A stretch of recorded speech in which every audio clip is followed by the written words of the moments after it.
you go down in the woods today, you better not go alone. It's lovely down in the woods today, but safer to stay at home.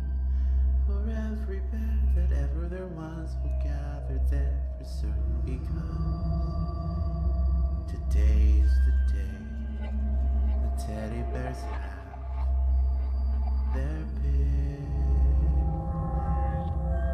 Harcher's Wood houses the remains of a medieval manor on the edge of the A1.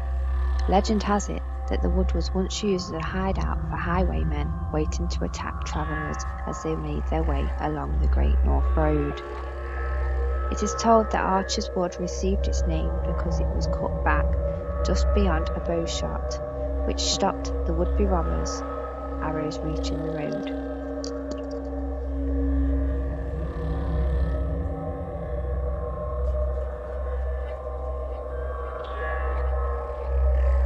Over 500 years old, these woods once made part of the Bisham estate. Bisham Abbey still stands just across the road and is reported to be haunted by the ghost of a Lady Hobby. Lady Hobby's son, William, was not a quick learner, and frustrated by his slow pace, one day she beat him and locked him in the Abbey's tower room before galloping into Bisham's woods. Several days later, the boy was found dead.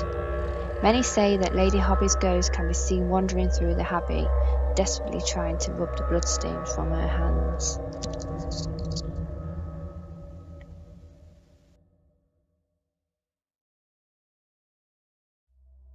If you venture far enough into Millington Ring Woods, you'll stumble across Narworth Level Crossing.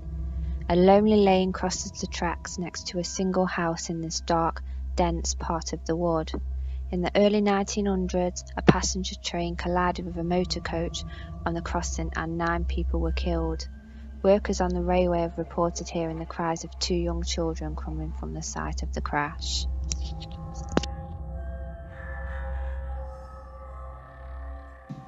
Hiding underneath the twisted ivy and laurel at Bishop's Knoll are the remains of ornamental gardens once attached here.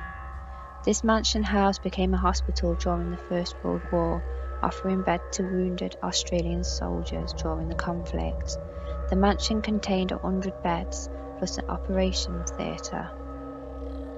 While nothing else remains here today, the ghostly outlines of the walled gardens remind us of its part in history.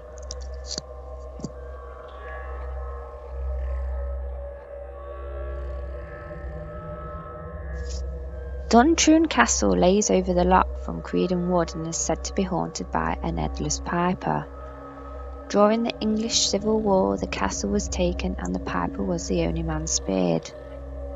The piper's clan were about to launch a counter on the castle when they heard a tune coming from the castle. The piper had recognised this tune as the piper's warning, and the piper had recognised their boat was warning them to stay away. The piper's captors quickly worked out what had happened and cut off his hands as a punishment, and the result was that he died from his wounds. During the 1800s, 2 men worked at the castle. They found a shallow cave containing a skeleton that was missing both its hands. It is said that you can still hear the tune of the piper's warning across the loch today.